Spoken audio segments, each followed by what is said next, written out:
আজকে ঘুম থেকে উঠেই প্রচুর বাবার কথা মনে পড়ছিল।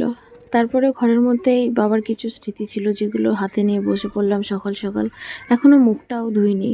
কালকে রাত্রেবেলা ভাই বলছিল কি বাবার ডায়েরিগুলো কোথায় ছিল, তো সেটাই আমি সকালবেলা বের করলাম। সারা রাত প্রচুর বাবার কথা আজকে মনে পড়ছিল, কেন জানি না। তো ডায়েরিগুলো হাতে নিয়েই না সেই আগেকার কথাগুলো মনে পড়ছে। আমার হাতে যে ডায়েরিটা তোমরা দেখছোই, পুরো ডায়েরিটা বাবা আমাকে দিয়ে লেখা করিয়েছিল।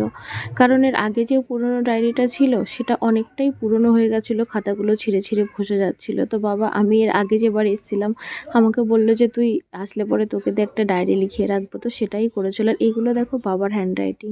মানুষটা আজ আর আমার কাছে নেই, আমার থেকে অনেক অনেক দূরে।